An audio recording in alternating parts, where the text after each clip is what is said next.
Janice McMillian, your host for the Recalibrate Your Life show. And today I am talking with Mr. Mark Peterson. He is managing executive of the, I have to always look at my card when I say this, Sierra Consulting. Yes. And I'm happy to have you. Could you please share with my audience who you are and what you do? Yes, absolutely. I'm a son of the Black Belt, born and raised in Selma, Alabama.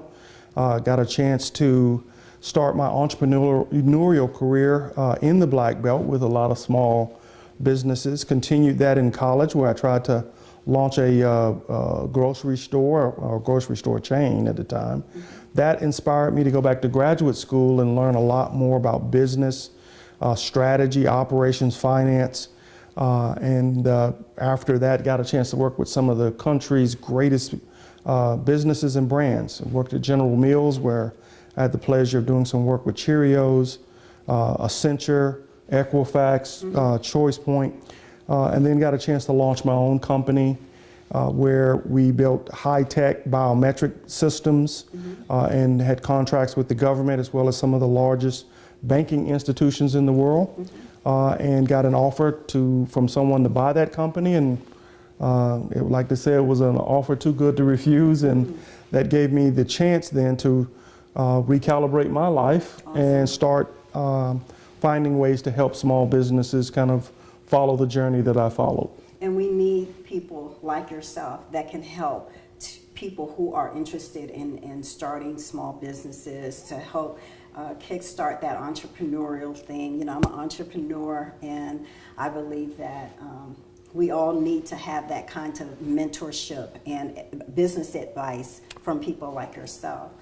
Now, you're an author, and your book is Gorillapreneur. Yes. I love the title. You know, as a fellow author, I love that title.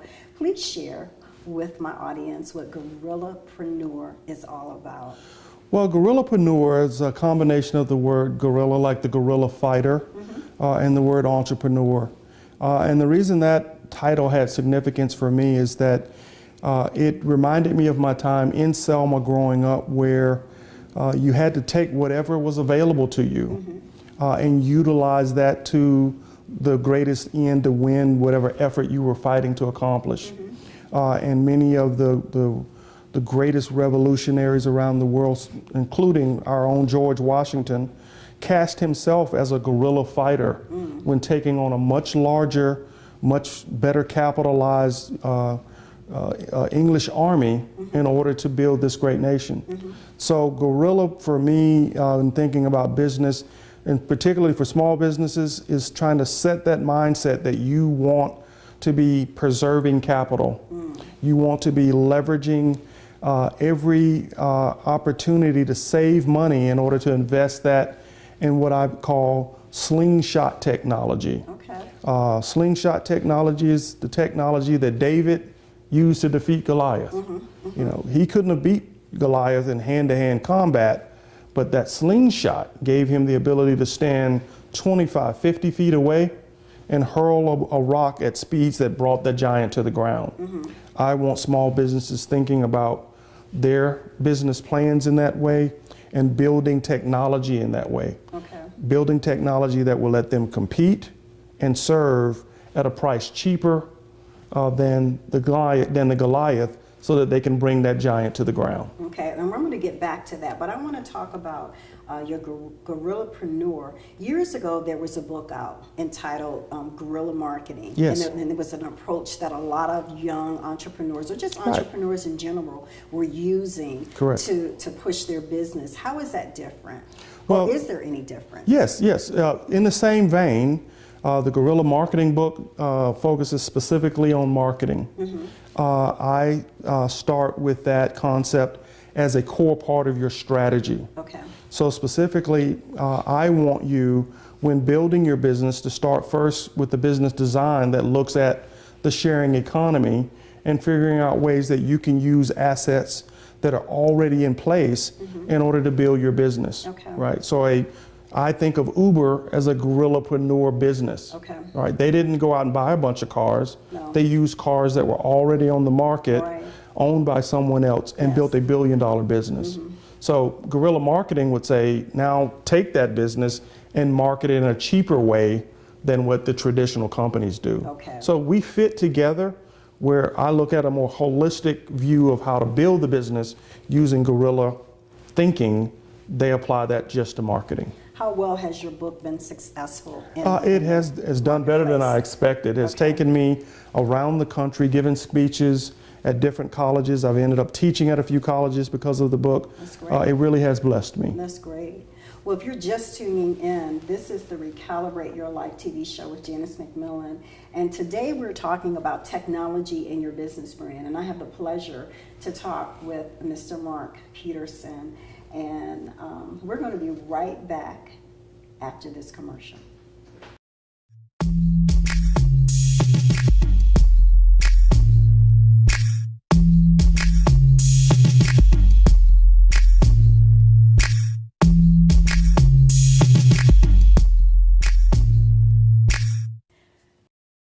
Well, this is Janice McMillian of the Recalibrate Your Life show, and I want to share a tip with you.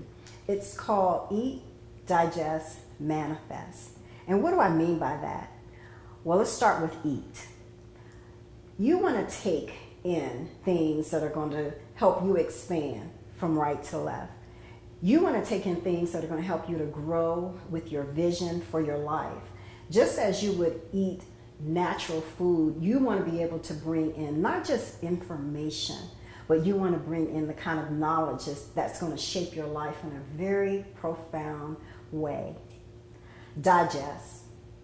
As we do with regular food, we take it in and sometimes we have to release what is not good for us. Same with your life. It's important that you digest the kind of knowledge that's going to help you to become the person that you want to be, to help you fulfill the purpose that you've created to walk in, which means you might have to read really good books, not just entertainment books, but good books. You might have to go to seminars. You might have to link up with mentors and advisors that will help take you to the next level. And for the things that are not working for you, you might have to release them. Manifest. Manifest is all about becoming the person that you need to be in this season. It's being able to take what you've eaten, the knowledge, the information, and walking out all that God has called you to be.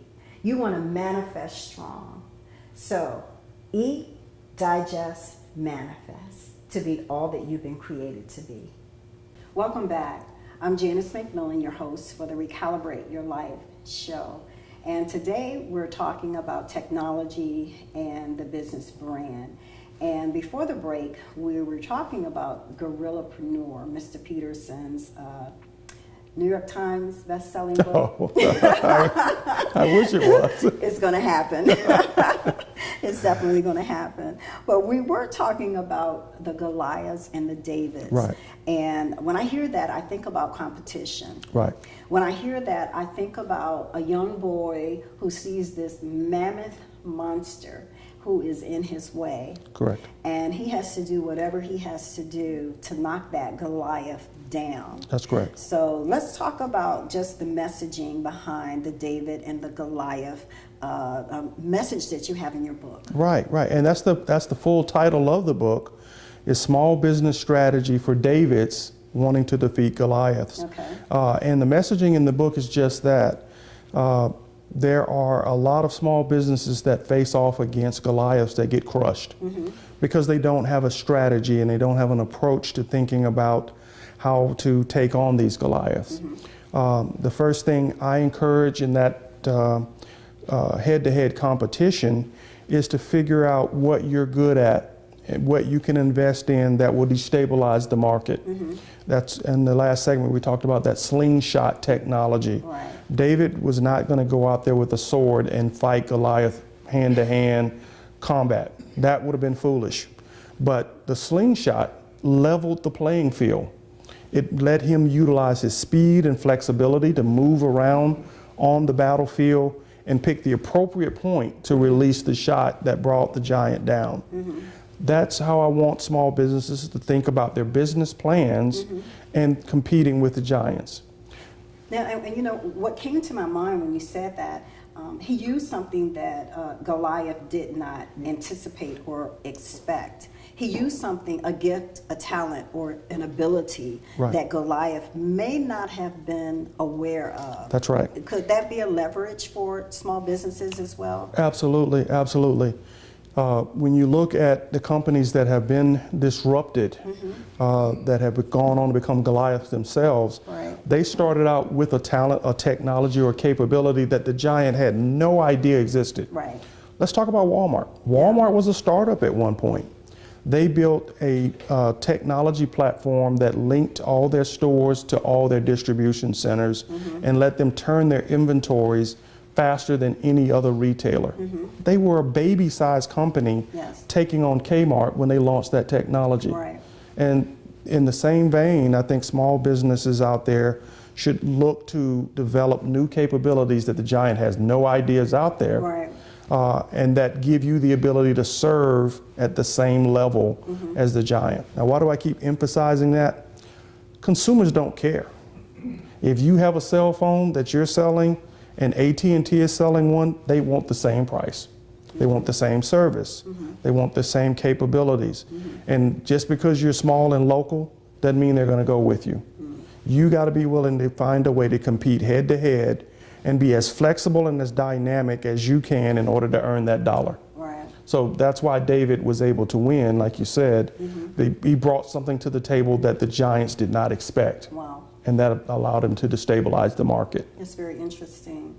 Now, you talk a lot about systems, having efficient systems in place. Right. Can you talk about the type of systems that are needed that will eliminate redundancy and with a startup? Right. Or just even with an existing business? Right. Now, well, there are a lot of systems you can deploy as a small business that can help you be more efficient depending upon the industry you work in.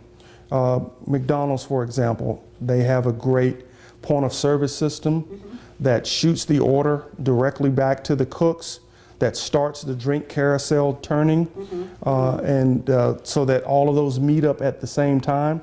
They've squeezed a lot of productivity out of that model. They now have an app that lets you order before you get to the store. Again, now trying to eliminate the POS. Right. We think about those things and go, oh, they spent millions. You can do all that now for hundreds of dollars for your small business and compete with McDonald's in exactly the same way. The Wix.com platform, for example, is free. Yes, I love it. You can have chat on that website and be at the beach and have customers do live chat with you in the same way that Macy's does. Absolutely. For free. Yeah. So there's no reason why you can't create these capabilities as long as you have a strategy on how you're going to defeat the giant with them. Now, when you talk about putting efficient systems in place, I think about when I'm calling a company and I have to go through 7 prongs of hit this, touch 7, touch 8, touch 9, and then when you touch 9, you have to go to touch 4, touch 5, touch 7. Is that what you call an efficient system? No. And do efficient systems get rid of the human element? In some cases, they let you maximize. In some cases, they do eliminate the need for additional labor. Okay. What I would consider an efficient system in the example you just gave is one where you're not calling, but you have a self-service platform where you can get the answers you want, either through the phone or through a website or through your mobile device. Okay. So if I'm going in and I'm going to use voice prompts, I'm going to say, I want to find a place where I can get strawberry ice cream. Right. The answer comes back to me. I can go to a platform and request that, and it gives me the answer. Okay. Or I can get that through my mobile device. When we launched our technology company, the biometrics company, many of our players had bulky back-end systems that if they wanted a report, they had 5 people that had to sit there to churn it out. Wow. We built a report platform and let customers go in, run a report themselves. Put in the name of a person, gave them the status of whether or not that person had been cleared to work with a certain branch of the government. Right. All of those tools eliminated the need to have a lot of people, Right. but gave a lot more service value to our customers. Okay, we're going to take our second break. And if you've just tuned in, this is the Recalibrate Your Life show with Janice McMillian. We'll be right back.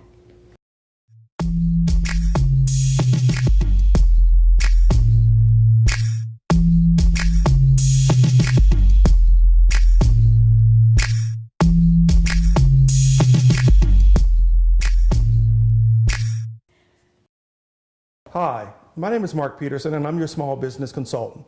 I'm going to give you a few tips on how to successfully launch your startup. First, always launch your startup from your garage. Some of the most successful businesses in the world were launched from their garage. Apple, Hewlett-Packard, Google, all launched from their garages. Second, I want you to consider working with a vendor as a partner before you hard launch your business. Again, some of the most successful companies in the world, like Honda, the owners started out working for their competitors like Toyota. Third, I want you to consider using credit cards and websites like You Promise and Discover. For every dollar you invest in your business, you'll be getting some money back. And finally, I want you to use social media to start building your brand before you launch that company. You have lots of websites where you can start to let people know what you're building: Twitter, Instagram, Facebook. And then there are also lots of great free tools when you do launch that can help you build your brand, like Wix.com. My name is Mark Peterson, and I'm your small business consultant. Welcome back. I'm Janice McMillian of the Recalibrate Your Life show. And today we're talking about technology and your business brand. Now, Mr. Peterson, online businesses are just popping up. I mean, that's just where we are today, Right, with online businesses. Is it possible to be successful without an online presence? It's getting more and more difficult. As you can see, some of the biggest brands in the world that have shaped the American business landscape are finding themselves having to close stores. Macy's has announced they're closing hundreds of stores. Target and others have closed stores. Even the once unbeatable Walmart has closed hundreds of stores because of the pressure that Amazon has put on them by being a successful online merchant. Yes. These same brands have then turned around and said, we're going to enhance our brand and our strategies with another online store of our own to try to compete. So it's becoming tougher for the giants of the industry to compete without having an online infrastructure that is similar to what Amazon offers. That's trickling all the way down to the mom and pops. Walmart was one of the first nails in the coffin for a lot of small businesses when they moved in with brick and mortar. In the small community where I grew up, I never saw a UPS truck or a FedEx truck crisscross the town when I was growing up. Now that people have cell phones with built-in internet plans, they're ordering from Amazon in small places with as few people that live in them as 2,500 folks. And so those trucks are taking product right to their front door, whereas the local mom and pops used to have those at a higher price on their shelves, and they're not buying them. So it's hard if you don't utilize the tools that are out there to be successful, like online, to grab bigger customers, bigger market share where you can drive down the price of your items. If you're not doing it, you're hurting your business brand. Now, what are 3 checks and balances that a startup would need to employ for their online business? Well, I think the first thing that you want to look at with your business is if you're doing a product or a service. If you're doing a product, you have to benchmark yourself against the industry leaders in terms of pricing, delivery, and service. And when I say service, return policies and everything that is part of what people expect to be a part of your brand and a part of your operations. If you don't have that, then you won't get the type of reviews that people look at to determine if they're going to come back, because that brand reputation or online reputation is absolutely critical. Second thing is you want to make sure that your system is scalable. The worst thing you can do is have a great product and not be able to fulfill in time.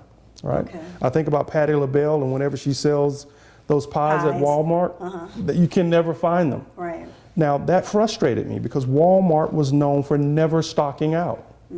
Now, how do you stock out when you know you're going to have a successful product like that? Right. That's lost revenue, Yeah. and that's lost opportunity because people may not come back to that For the channel. second time, yeah. Right. Right. So if you're running a small business and have an online store, and you make a promise that the items are going to be there, they need to be there. Absolutely. Yeah. They need to be there at the price that you promised, and they need to be delivered at the price that you're gonna that you promised. And then finally, your merchandising, the products that you have, you want to differentiate those products. You can go online now and put a search into Google, and you get 12 items that look identical. Right. Exactly. You're not going to compete with a giant putting another also identical item out there. So you have to find your unique selling point or your unique Exactly. selling position. Exactly. You could sell that same item, but wrap a service around it. Wrap another component around it that differentiates what others are offering. Okay. And I've done that. I've seen others do that. You've even seen some of the larger brands like Toys R Us do that when they've had to compete head to head with some of the giants, and it's been hard to differentiate. So those are some of the things I would have a business sit down and check against their model to see if they're capable. And if they're not clearing those hurdles, they need to go back and rethink their business plan. Now, for online positioning, is it better for products? Is it better for an entrepreneur to have a product or service? You know, it could be both. And in those cases, you have to spend a lot of time building awareness for what you're providing. If you're a consultant or an accountant, you have to sell the result of what you're offering. You're not selling the fact that you're a consultant, you're selling the success of your consulting services. Okay. So when you're branding, you want to show people what your The customers results look are. like, right? Happy, rich, fat customers. If you're an accountant, you want to show people on the beach because they got great tax returns. Okay. So you're selling what people want, and that brand image has to be supported with testimonials that build that brand. Okay. It has to be followed through with independent sites like the Better Business Bureau saying this is a good person, and testimonials on third-party sites that say, great, go back to that person. That's right. So services have a different way to think about it. Products, again, have to go back and look at those other checks and balances because you are a combination of the product that you're selling. Absolutely. And those are, you know, for me, I love both. I don't think there's one that's better or worse. It's what you're doing or what you're passionate about. And just wrapping yourself around your product because you represent your product. Right. So whatever you're selling, you know, you want to make sure that you, as the brand, Right. you are representing, you know, that product, that service to the best of your ability. Absolutely, absolutely. In that same case, that if you have a manufactured product, you're still selling the outcome of that product through your personal brand. That's right. Right? If I'm selling chicken like Purdue, Right. he wasn't selling chicken, he was selling good food. He was Right. selling healthy food. He was selling a different type of Yes. value proposition Yes. than low-cost chicken. All right. And so you want to think about it in those fashions. Well, Mr. Peterson, I've enjoyed having you on the Recalibrate Your Life show. Thank you. Thank you for having me. Really great information. And to my audience, I want to say thank you for tuning in to the Recalibrate Your Life show with Janice McMillian, your host.